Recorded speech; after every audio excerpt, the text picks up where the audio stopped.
We begin tonight with a weather impact. Rain moving back into central Indiana overnight. You may also hear some thunder tonight. Thanks for inviting us in. It's 11 o'clock. Angela's tracking it all. So do we have any severe threat tomorrow? Tomorrow, yes. Tonight, we're not expecting severe storms, but you can see actually an enhanced risk of severe weather just to our west tomorrow. Looks like locally this will be a late in the day event. Not as high as that level 3, but central Indiana, parts of central Indiana at a level 1-2 threat for our Thursday. It's also going to be warm and windy. We do have rain and some rumbles of thunder on radar right now. Here's Interstate 69, some steadier rain falling across parts of Grant County over toward Hartford City. We have some rain just to the south of Lebanon. All of this is lifting up to the north and east. Some steadier pockets of rain in between Cloverdale and Roachdale, also the southern sections of Boone County, and a little bit of rain just to the southeast of Indianapolis. Future Track 13 shows this all lifting north overnight. All right, Angela, thanks so much. Tonight, family and friends came together to remember a 15-year-old who was shot and killed. Trayvon Riggins lost his life nearly a week ago at an apartment complex near 56th and Binford. Tonight, our Logan Gay talked with Trayvon's mom and his friends. Logan? Yes, Scott, Trayvon Riggins was a member of a youth mentorship program that empowers young men called New Boy. Although he had only been a member for a few months before his death, they say he left a big impact. And tonight, they dedicated their Leaders Circle meeting to him. Every Wednesday, members of New Boy meet in this gym for their leadership circle, talking about wins, challenges, and lifting each other up. But this week, there's an empty spot in that circle. 15-year-old Trayvon Riggins, and his loss is hitting hard. I see teens dying in the news all the time, but when it's somebody I know, my New Boy family, my New Boy brother, it just really hurt because he was doing good. He had his own business going. He was doing good for himself. Trayvon was also part of New Boy's Young Entrepreneurship Program, already working to start his own business. Members say it didn't take long for him to feel like family. When he first came into the program, he was a very shy dude. But when he started warming up to the New Boy family, and you got to know him, he was good. This week, the group dedicated their meeting to him, creating space to grieve, reflect, and talk openly. This safe space is very, very, very important. I say that because not many young black men like us get together. A life his mother says was taken far too soon. He just didn't deserve it. The last time she was in this gym, she was here with her son. Now she's back, leaning on the same circle that meant so much to him. He was very funny, very hilarious, goofy kid, definitely an entertainer. Now she's sharing her message with these young men, hoping they understand what's at stake. You don't know firsthand what they're going through, what it's like in real life. Like, I want them to know this is real. This is real life. Y'all talking about y'all got ops, you're talking about guns, you're talking about wanting to fight. This is real. He's never coming back, and I need them to realize, like, I have to live with that for the rest of my days. And I reached out to IMPD about Trayvon's case, and they did acknowledge my request, but did not provide any updates. If they do offer any further developments on the investigation, I'll pass them along. All right, Logan, thanks so much. Today, a teenager was found guilty of all counts for the rape of a younger boy on a school bus in Jennings County. A jury today convicted Landon Doty of all 12 counts in this case. The panel deliberated for less than 2 hours before reaching a decision. Jury members saw the video from the bus today. Prosecutors say it showed Doty assault a nonverbal 7-year-old boy with autism last spring. Doty's attorneys have maintained that evidence in the case showed Doty did not commit a crime. Tonight at 11, there are 2 new laws here in our state aimed at protecting children online.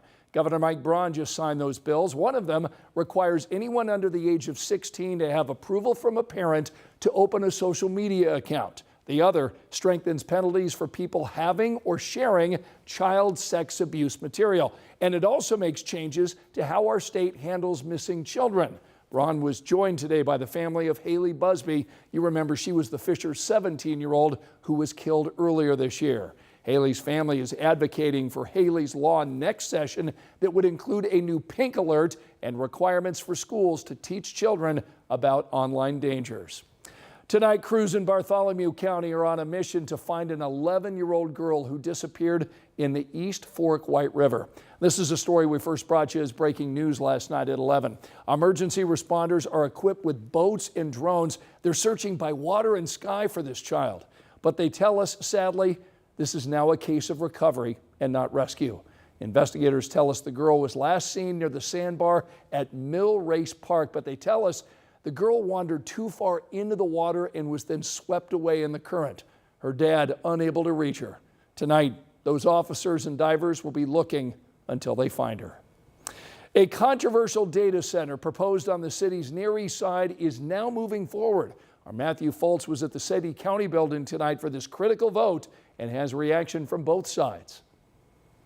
Yeah, that hearing took place hours ago here in council chambers as the Metropolitan Development Commission voted to approve rezoning land near 25th and Sherman to allow the company Metro Blocks to come in and build their data center on nearly 14 acres of land. Now here's a look at what the hearing room looked like earlier this afternoon. As you can see, dozens of community members and residents showed up with signs standing against this proposed data center. Meanwhile, Metro Blocks had their CEO, several representatives, as well as City County Councilman Ron Gibson, who represents District 8 and has been supportive of this project the entire time. Now, residents voiced their concerns over environmental impacts, water uses, etc. Meanwhile, Metro Block says that this is a long-term investment that they believe will ultimately improve that side of the city. Now, I got a chance to catch up with some residents after the vote, plus speak exclusively with the CEO. Take a listen to what they had to say. How can this be for the benefit of the community when our leaders will not sit down and talk to us about it? So yes, we're not done. We will rise again. We will come together. We will support our neighborhood, let them know we're with them. I also want to use it as an opportunity to try to heal some of the relationships with the community engagement groups. You know, we'd love to be a good corporate citizen. I think that comment came up. And, you know, that's always been our intention. Now, right now, there's no timetable on when construction would begin on this data center. The CEO of Metro Blocks tells me that there's still several hearings and meetings that need to take place first before all of that can begin. As far as resident concerns go, they tell me they will continue to fight this legally going forward in hopes that they can keep this out of their neighborhood. Of course, we'll keep you posted on how this all plays out.